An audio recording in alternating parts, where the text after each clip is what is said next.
Well, here it is, a beautiful, warm day. I tell you, the weather that we've been having recently. I'm Candid Frank. He's Aaron William Freeland. Aaron has not been ice hockey weather.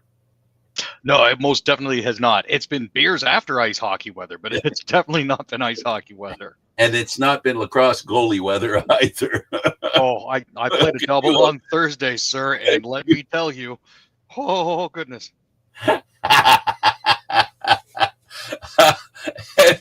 I bet you're still using the leather stuff, which gains weight so quickly with a wee bit of sweat.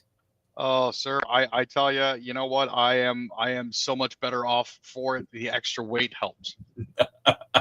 Well, the only weight Aaron loses is when he takes the equipment off. Pretty much. Stop it, you. That's not fair. But he's relieved. He's happier than losing. Never mind. Okay, enough about that. The weather's friggin' unbelievable. It's so darn hot.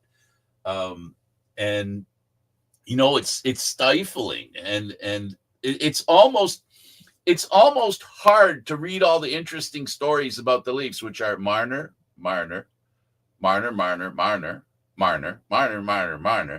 or who they're trading for to replace Marner.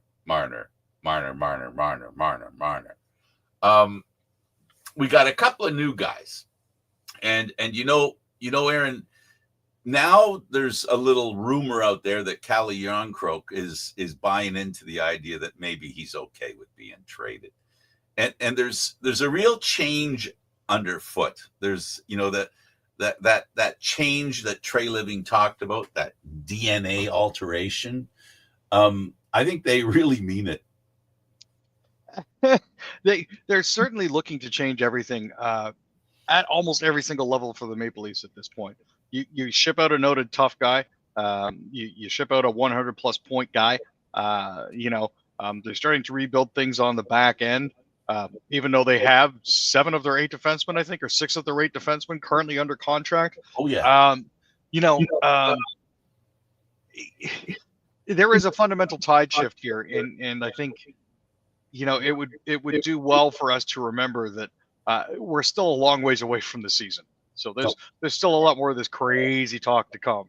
Yeah, well, August is basically dead man walking time. Everybody goes on vacation, so not much happens in August.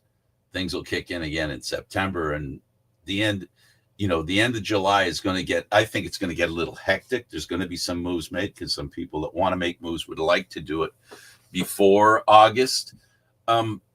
And when we talk about a DNA change with the Maple Leafs, they traded away their tough guy, their pugilistic Memento, right? Who didn't have a single fight this year. He didn't play enough games to get into a fight. He didn't play enough games to get angry enough to have a fight. I'm surprised he didn't fight in practice. Just for the sake of trying to get in. No, the change with the Maple Leafs is one that I've called for a very long time. At least I'm hoping that's what they're doing. Aaron, I know some people have misunderstood me, but I think I made it very clear with you. I wasn't looking for guys that were beating the crap out of other guys. What I was looking for, we're having a team of guys that don't let the other team beat the crap out of you. That's who I'm looking for. And for the Leafs to have success, I've said this. You know how long I've said it. I firmly believe it. And I think I can't change horses now, even though the handicap is in that there's no draft picks.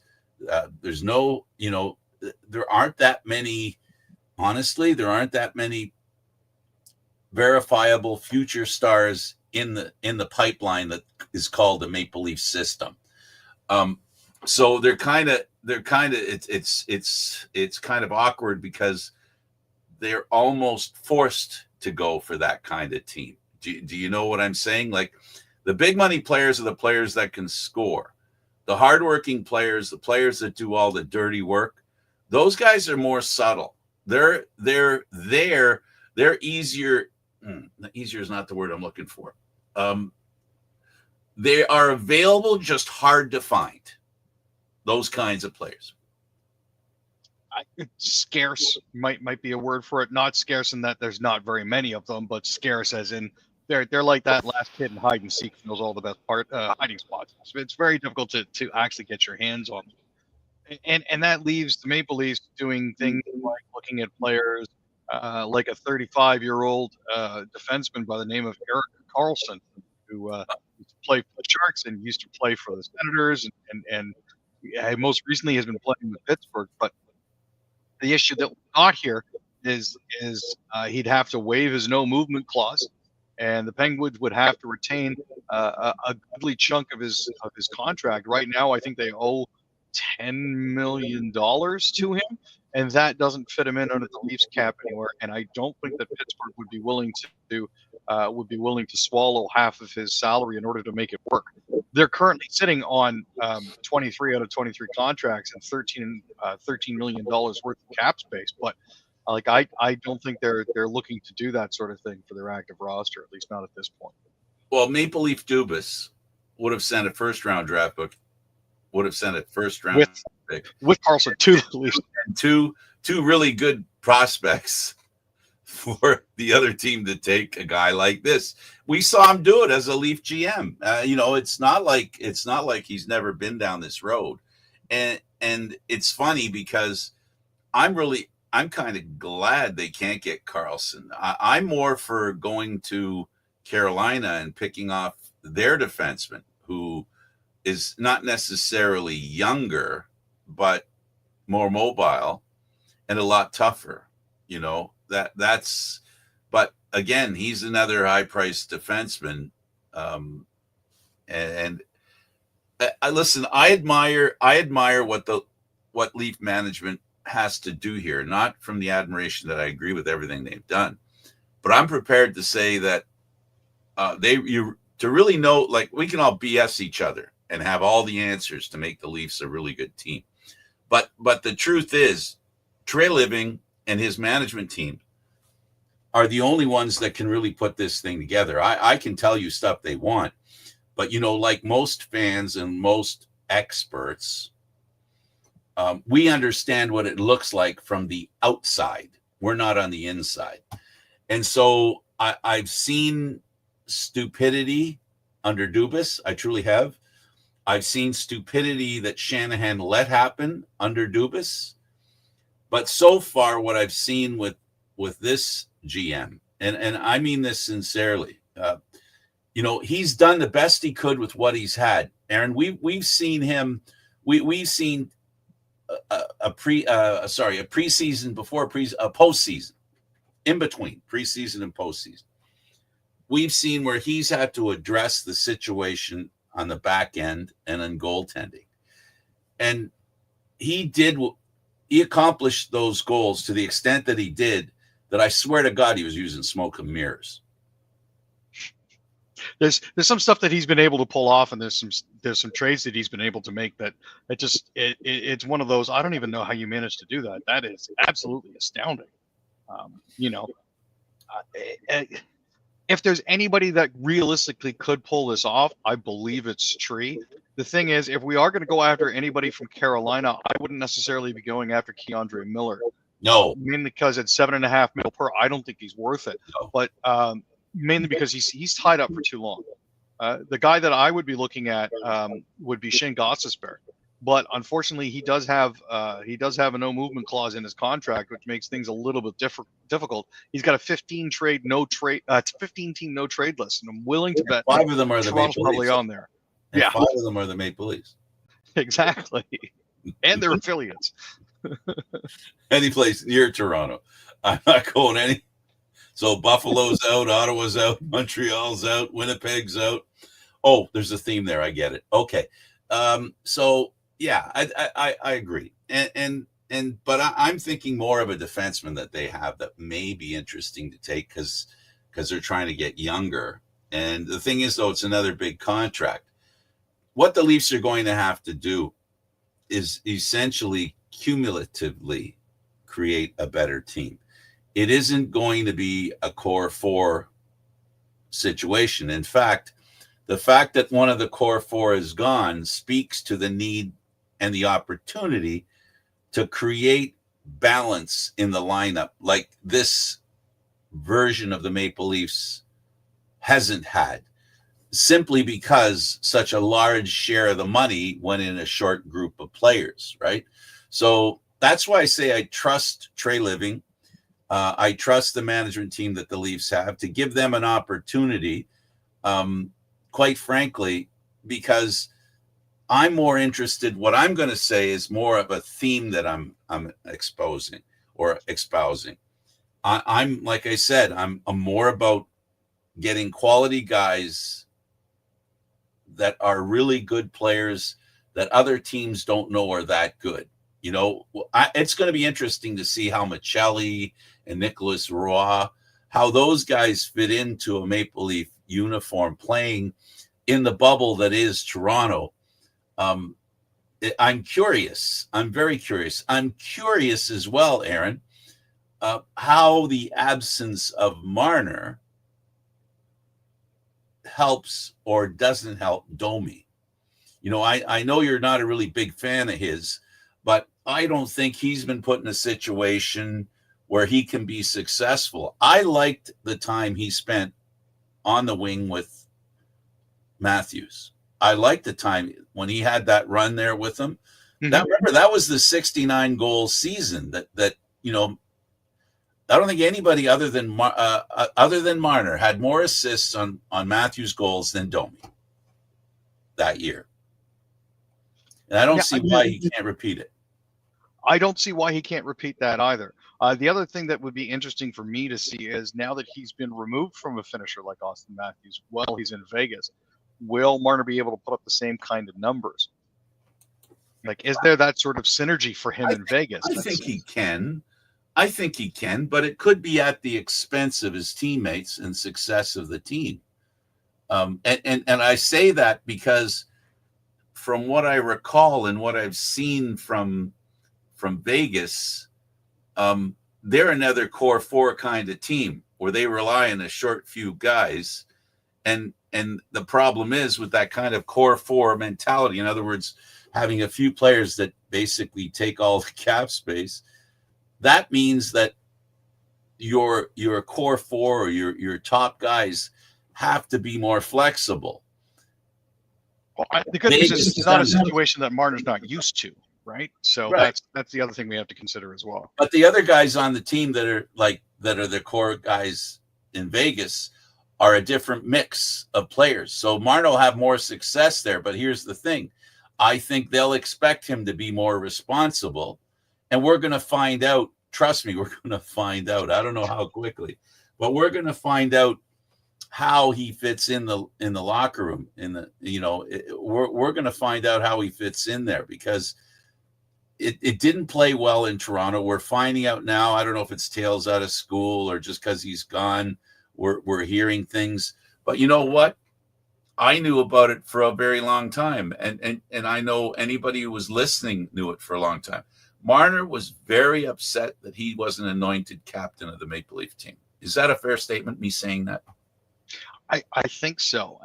Couple in the fact that he had discussions with Ryan Reeves about how to handle living in Vegas and the atmosphere there, and the fact that it's now come to light that he's been talking about moving away from the team for at least a year. Right. This, gives credence to the theory that Marner wasn't necessarily about what's on the front of the jersey, but more about what's on the back. And you know what? Hey, go out and get your bread. More power to you if you can do that. But, if you could not screw over the other guys that you're currently playing on a team with while you're trying to go out and get your bread, that would be nicer. Maybe it's just me, and I've got a particularly old school mentality when it comes to these sorts of things. But, I'm always of the opinion that you should always give 110% for whatever team that you're currently playing for, regardless of where you intend to go in the future. You need to play in the now because that's what matters most. I'm older school. I believe in walk the talk. And I don't consider Marner a walk the talk kind of person. I never did. I never considered him a walk the talk kind of guy. And I don't think that's the kind of I hope he has a great career. I hope he has lots of success. Not. I just, I'm bitter as I'm like You know who I am. I'm the guy. Yeah, I'll explain who I am. I'm the guy who lives next door to my neighbor. Whether it and two people together, doesn't have to be a married couple, doesn't have to be anything. Just two people are living together, and one of them you're watching, and they're kind of they're kind of getting the hind tit. You know what I mean? Like they're getting kind of jobbed a little bit. You're watching it, and then all of a sudden, dude leaves or dudette leaves. Right, one of the parties leaves, and now they're all alone, and now they're hurt and they're upset. And I go over there and I say to myself, dude or dudette, you're not such a bad person at all. I think you're awesome. I don't know what happened between you and the other folks there. And this might not be said out loud. It just might be said in my head, where I'm saying to myself, you know what? That person's going to be better off with that other person, without that other person. And that's how I feel about Marner leaving the Maple Leafs. I really feel that the Leafs will be better without him. The hope that I have is that what I don't like about Marner and the way his personality and how it fits into the hockey world, I'm hoping none of the other three have that attitude. I'm pretty sure that Tavares isn't that kind of person, that he is a team player. I'm on the fence with Nylander because sometimes Nylander seems to go into his own world, not necessarily a selfish one, but into his own world. And Matthews, I'm not 100% sure. I'm not sold 100% that for him, it isn't just political appropriateness that he throws out there, right? Mm-hmm. I haven't seen the kind of body first, gotta win attitude from him enough to suggest that he'll do what it takes to win. Because you and I, Aaron, we both know, and anybody who watches hockey and concentrates on what happens in the playoffs and realizes what kind of dedication you have to the game to play in the playoffs and win, that's what you got to see. So I never saw it from Marner. I really never saw it from him. I see sparks of it from Austin Matthews. I see even more sparks from Nylander. And when you look at Tavares, he's an old guy who's slower than he was earlier, but you see the want to, unfortunately, the can't to gets in there to interfere with the good stuff. So in my opinion, it's the guys that they get, hopefully with the extra money they have from Marner's absence, to see if they can get guys that, like the coach's team that he won in 19, the Stanley Cup in St. Louis. They didn't have a core four. They didn't have a great couple of guys. They had a really good defenseman, and they had some really hardworking forwards. If the Leafs can try it that way, they have no choice. Aaron, that's the thing. Like I said earlier, they have to go this way because they can't afford high-priced players anymore. The high-priced players, they have their fill already. So it's going to be median players who overplay or play up to their contract that they're going to need. And that's the thing here, right? A lot of the premier talent in the league is pricing themselves off teams. It's unfortunate, but that's the way it goes. You've got Matthews making 13 and a quarter, Nylander making 11 and a half. Then the next guy down is like, not to denigrate Matthew Nyes, but he's a lunch bucket style player. He's a very good lunch bucket style player, but he's still pulling in 7 3/4, and you have to wonder, yeah, sure, cool. The salary cap's going up to like 105 million in another couple of years. That's great. But in the meantime, because these marquee players have decided that they're going to try to get their bag now, that hamstrings the teams that they play for when it comes to doing anything else. I kudos to Dubas for saying we can and we will, and actually managing to get it done. But that's kind of screwed over the Leafs cap-wise for at least the next few years. And here's the thing, it's not going to get any better. I don't know if you read a little further into the CBA, but you know how teams would trade a player and retain some of their salary and trade him to another team, and that team would retain more of the salary, and then they trade him again, so that you get a player from $10 million down to, so I want to say, I don't know, $3.75 million. That's not going to be allowed under the new CBA starting in 26-27. They're doing away with salary retention chains. What that means is, for anybody who's big into the trade scene here, if you're trading a player in your fantasy league under the new CBA, you cannot have a team retain salary on a player if a trade was made for that player in the last 75 days. And that's 75 days, like 75 league days. It's regular season days.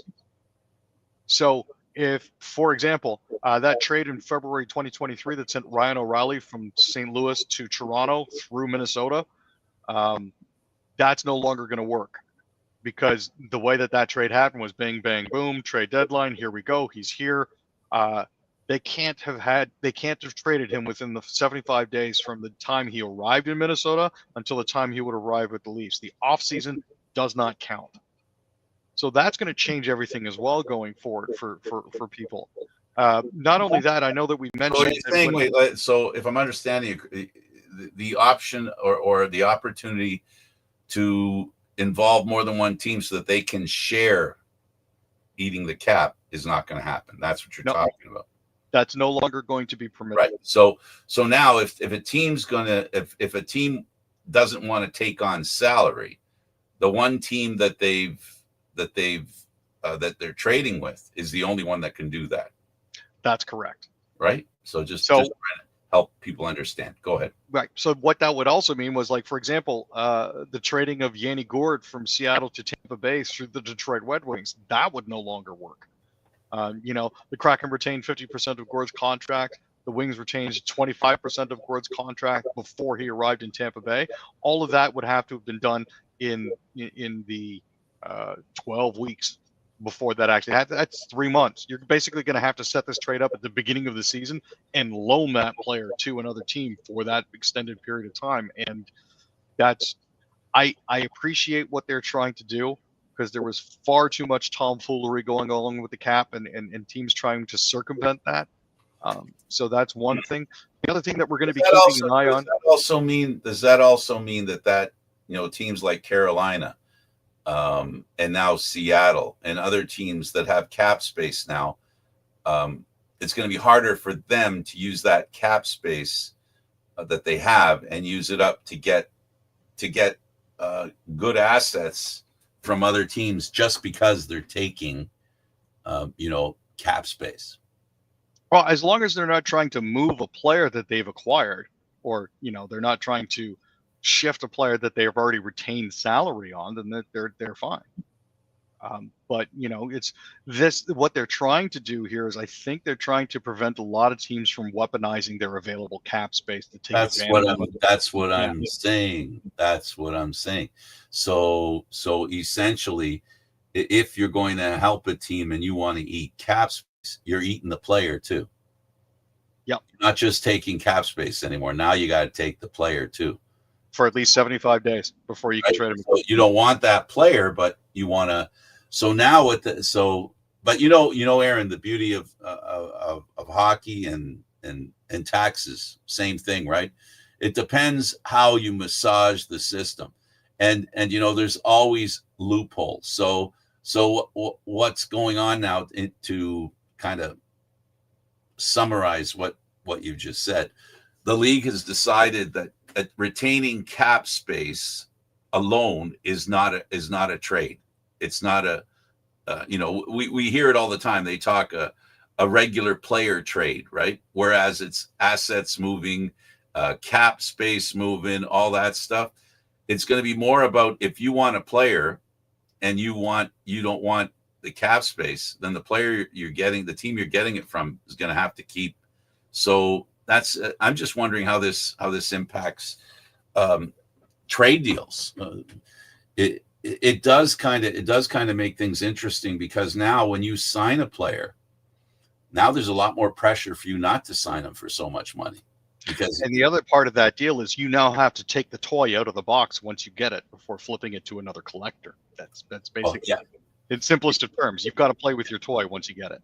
Yeah, you and then the risk is that if that guy's not as good as Like the cap space has value, the player has value. Now the question is, which has more value? If either has more value, which one are you going to be stuck with, or which one are you taking? And here's the other different situation. If you do retain salary for trading a player and that player then underperforms at the new team because he doesn't want to be there and he wants to be at the new team, what happens to the rest of the trade? Hey, you sold us damaged goods. Or this guy's not living up to his potential. We don't think we want him anymore. Yeah, but there's nothing we can do about it. Well, that's what makes it even iffier, right? For the team that's retaining the salary now, that's what makes it even more of a jeopardy situation. So, well, I'm not very faithful. People are talking about Gary Bettman and oh, what a great guy, no problem with this, the CBA. Look at that, it went through real simple and blah blah blah. This is a guy who tortured hockey fans for a very long time, and now because the game that he played before has run its course and he can't do that anymore because nobody's going to bite on the stuff that he did before and the pain that it caused, it's not because he's learned anything. It's because the owners have learned something, that kind of stuff doesn't work. You're killing our league. I mean, we lost a season. And the more money they make today, they look back and say, we lost a lot of money that year. Right. And there was a lot of progress we didn't make, just like the cap going up. And I think one of the reasons why the cap suffered as long as it did till now is because the league shut down for a year. So it's not that Gary Bettman learned anything. I think somebody just cropped his legs out from under him and said, no, you're not doing that stuff. We've been there, done that. I still have the ripped t-shirt to prove it. So no, not happening. No, I don't think that guy was good for hockey. I think he was the worst thing for hockey there is. When he came in, hockey was legitimately the third best sport in North America. It's now maybe fifth because of him. And anybody who doesn't see that is blind or living in Canada and doesn't see across the border. So this CBA, we'll see how it works out.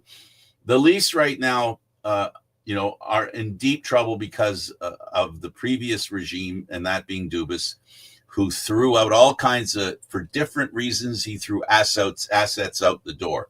They went to, like you said right now, clearing cap space, that for trading players that teams didn't want. They would give them assets so they would take the team.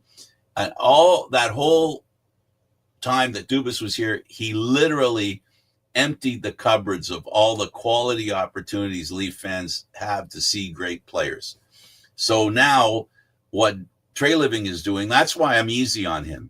Honest to goodness, that's why I'm easy on him. Because I can see that he's dealing with he's playing cards and he's missing a couple of cards that other teams have.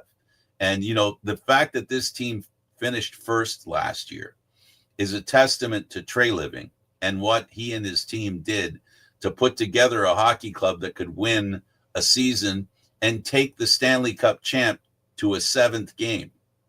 Not a very good seventh game, but took them to a seventh game. So I have faith in Treliving. I don't have faith in some of the players, and that's why I'm. This is the first time in my life, I got to say, Aaron, that watching the Leafs is the first time I've seen management since maybe Pat Quinn when he was in charge, where I had faith in what he was doing, and I think he was the guy that did the Gilmore trade. Right. You know what I mean? And that kind of leadership. Every other leadership group that the Leafs have had have been ones that have bought high, sold low. The old joke, and I know you have lots of examples in your own mind of players that left Toronto to have much better careers. I think the thing that's most concerning for me as it currently stands is we don't have a full 7 draft picks until 2028. And only 2025. Right? Next year, we have no first rounder, no second rounder, no fourth rounder, and no seventh rounder. 2027, we have no first rounder and no third rounder, 2 picks in the 6th, which, you got to take a flyer on somebody. And then finally 2028 is when we're going to have it again. And that 2028 isn't supposed to be apparently one of the stronger drafts. The stronger draft that we're going to be looking at is next year, 26. Yeah, the Leafs are not involved. No, we're going to be tangentially involved in taking a flyer on some dude who might eventually make it as a third line player somewhere, or, and I'd love to be proven wrong on this, we may find a diamond in the rough. Well, Aaron, you call it a diamond in the rough. Okay, we can go with that terminology. We can go with a diamond in the rough. But what you're actually talking about is finding and getting an asset, that you're competing against other teams. The advantage the Leafs have, if I can turn around the disadvantage we're highlighting, is it gives them an opportunity for college players or formerly drafted players that aren't deciding to stay with the team that signed them, and then they become free agents. The Leafs have to work really hard for those kinds of players that remove themselves legally by NHL law, be able to put themselves up for free if they sit out for 3 years after getting drafted or whatever the rule is.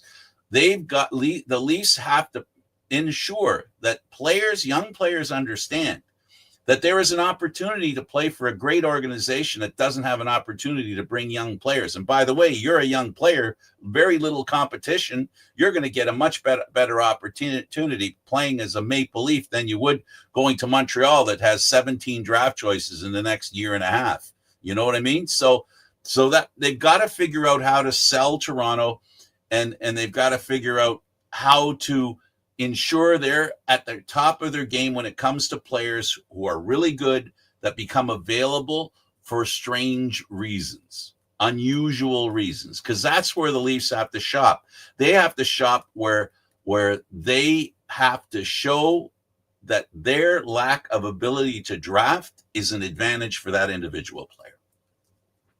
To the waiver wire.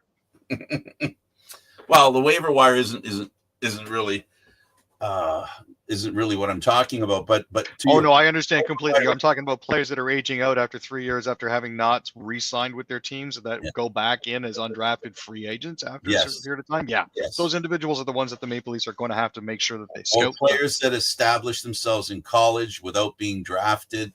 They got to be at the front of the line for those kinds of players. There are some really good players, that are available every year that the Leafs have to be in the front of the line, and they have to really hammer home the point.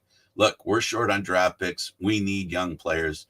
We'll make sure whatever, you'll get a great opportunity here, and we have the ability to help you become a better hockey player. And that's the other thing that they should sell. That they can make them a better hockey player because they have less draft picks. They have a system in place that has the ability to help you be a better hockey player. The sales pitch, I have faith that the Leaf organization is working on that because I'm not that smart, and I don't think they're that stupid. I did before, but I don't think this time. This time, I don't think there's that kind of ignorance, that obtuseness that existed, under Dubas and previous management teams, and previous rookie general managers anyway. I think what it really needs to be boiled down to is this. The Marlies have a fantastic facility. They are a great place for you to grow up because you're going to be continuing to play against other NHL guys, ex-NHL guys, and other teams' prospects. The advantage is because we haven't drafted, we don't have as many of our prospects for you to compete against. Right. Which means that your opportunity for ice time is that much better. If you have injuries, our physiotherapy facilities are second to none. This is a huge advantage that the Maple Leafs need to maximize and take advantage of. And the pressure everybody talks about is the pressure on the top 1 or 2 or 3 players on the team. It doesn't affect young, upwardly mobile players at all. In fact, it's actually pretty good to be like right now. It's best time of your life is to be Matthew Knies today. 100%. Right? Maybe not Marner, but Matthew Knies, yes. Yeah, for sure. I haven't looked at your script at all, Aaron. I apologize. Let's have a look at the script and see what Aaron wants to talk about. Oh, please.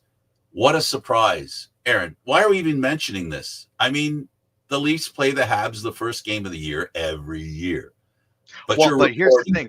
We're not the first game of the year this year. Against the Habs? Our first game of the season is against the Habs, but we're not opening the season.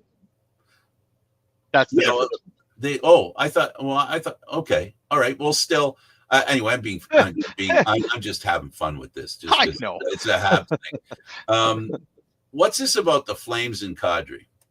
Well, it's just interesting, and Kadri mentioned this when he was on a podcast with the London Knights, as a London Knights alum, just talking about the fact that his name just keeps cropping up in trade rumors, and it just seems to be a consistent thing, and he's not sure why, because he's got an annual cap hit of $7 million that he signed with Treliving back in 2022. He's got another 4 years to run on that. He's not sure why his name keeps showing up, but there it is. He's been rumored to go to some of the rumors have been, well, obviously Toronto. Some of the other rumors have been Winnipeg.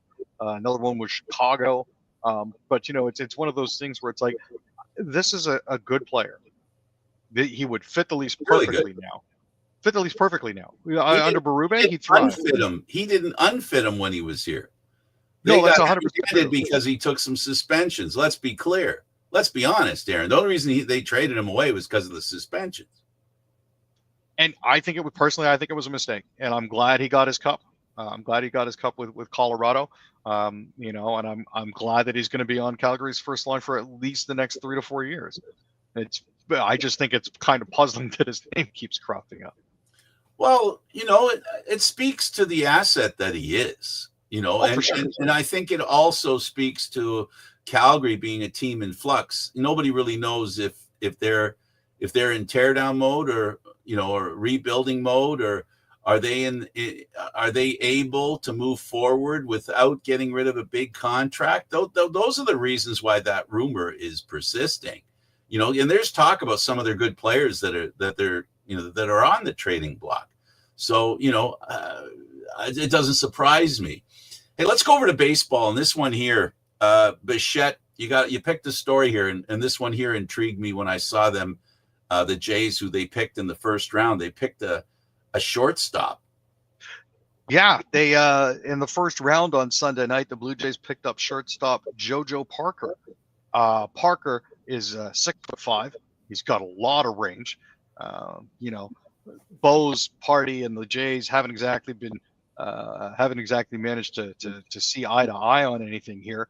But yeah, apologies. He's 6'2", not 6'5". He attended Purvis High School in Mississippi. He batted .489 with 13 home runs, 64 runs scored, and 35 ribbies in this past season. He stole 30 bases to lead the Tornadoes to the Class 4A state championships.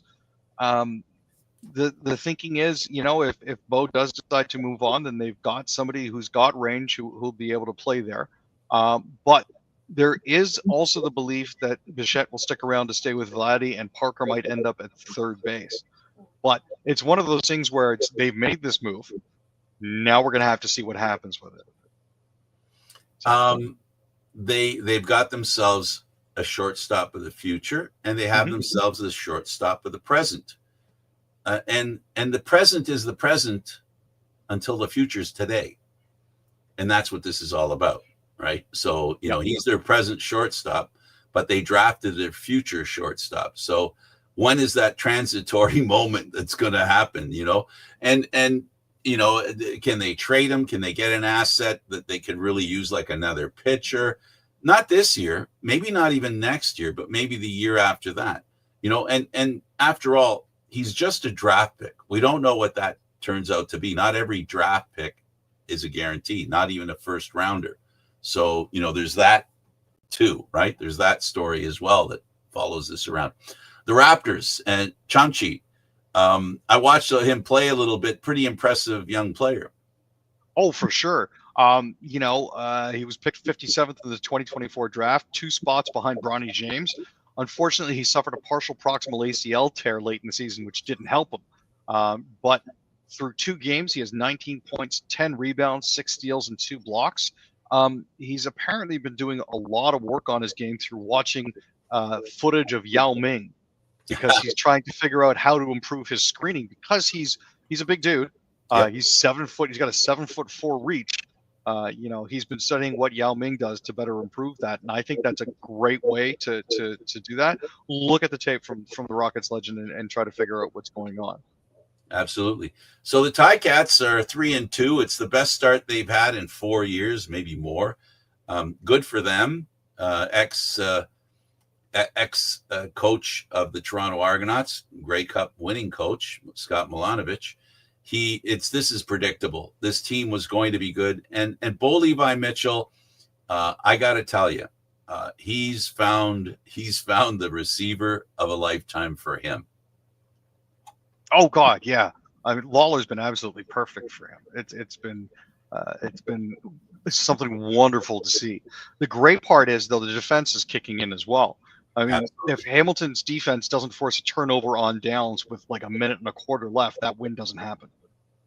Right? Absolutely. So the defensive changes that they've made has been nothing but helpful for them so far this year, and I'm glad to see that he's catching on.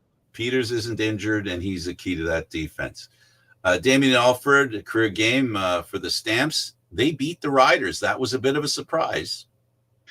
Yeah, I don't think anybody was expecting that. And I know the game. I think the game was pushed, wasn't it, due to air quality concerns, right? So that's another thing that you have to take into consideration there as well, is how do you get all psyched up for this game and then all of a sudden it's got to be pushed back. But yeah, no, Alford had a fantastic game, and after the Banjo Bowl the week before, I'm not sure if they were expecting a letdown or anything like that, but Trevor Harris wasn't bad on his side. Calgary's defense, Aaron, is really, it's the best in the league. And defenses win championships, and they do happen to win games on the way to championships too. That's fair. We've seen it. Nathan Rourke looked really good. James Butler looked just as good. And BC, Edmonton won their first game, but that last one, that was terrible. That was terrible. That game was terrible. Hey, you know what? Rourke was 26 of 30 for 2 touchdowns, and he's 5-0 against Edmonton on his career. I think the only thing that we can say that was bad about his game was that interception that was deflected at the line of scrimmage. Off a helmet. Yeah, it wasn't even like it was screened. It was just an accidental. How do you hit the guy in the helmet? He deserved that ball to be intercepted, Aaron. He hit the helmet of his own. I think it was his own player, too, that he hit. I think it was his own player. I'm surprised actually at how flat Edmonton came out. After bringing up 39 against the Red Blacks in Week 5, Trey Ford just completed 4 of 12 for just 34 yards, which is just oof. I mean, Fajardo came in the fourth quarter, but by then it was just a little bit too late. Yeah, absolutely. So. Well, okay. What's your favorite Canadian team story? So we can close this. Honestly, I'm gonna give it to Vancouver. Unfortunately, they traded Artur Silovs, who was a playoff hero for them a couple years back, and won the Calder Cup and was the MVP with the Abbotsford Canucks this year. And they packed him off to the Pittsburgh Penguins in exchange for forwards Chase Stillman and a 2027 fourth round pick. I'm not sure what it is, but I think Vancouver seems allergic to winning. Well, that Demko was hurt, or Selov doesn't get the chance to play, Aaron, and they're just saying they believe in Demko more than Selov. And you know what? Sometimes you have to deal depth. I'm being the devil's advocate here. Sometimes you have to deal from strength, and if you have depth, and then you can use that depth to trade for something that you have less depth, then that's one way to go. And that's probably what they're doing. They got themselves a 4th round draft pick. A lot of good goaltenders are picked in the 4th round. So, it is, yeah, I get what you're saying. It seems counterintuitive. Absolutely. A successful goaltender trading him away. Here's the thing though. Demko is going to be getting paid $8.5 million with a no move clause next year. And that's if he's not ready to go, because he's been in and out of the lineup with hip injuries and whatnot. If he's not ready to go, then you've essentially shot yourself in the foot. You shot your minor league team in the foot. Yeah. Yeah. No, I hear what you're saying, but like I said, I'm going to stand behind the fact that sometimes you have to trade assets to strengthen yourself in another position. Like I said, devil's advocate, either way. Well, just like when I sat with David and Griff, and we were picking the game between Saskatchewan and Calgary. I said Calgary, they said Saskatchewan. Well done, sir. No, well, when you said no, who saw that coming? I did. No, I love Calgary's defense, and Adams is looking really good. And he's a guy, when he goes on a run, he goes on a run until it ends. And then when it ends, then we might have issues. But for now, I think he's in the middle of a good run, and he's got a team and some receivers, and he's looking good. As long as his confidence stays up there, Vernon Adams, last time he was with BC, he started the season before he got injured in an MVP role. And now guess what? We're back there again, where he's being already spoken about as an MVP of the league. So, Calgary's going to take a run with that. And, good for them, because a lot of people didn't have Calgary even making the playoffs this year. And here they are in first place. So good for them, good for their fans. And I hope they enjoy the experience. 100%. In conclusion, Aaron. In conclusion, well, folks, don't count your chickens before they're hatched.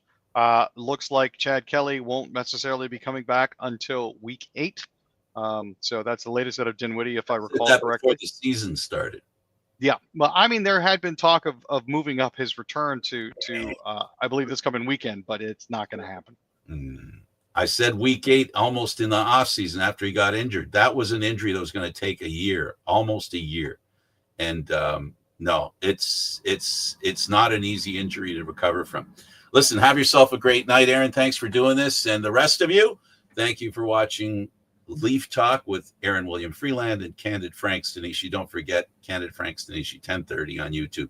Have a great one, everybody. Good night for now, and until Wednesday.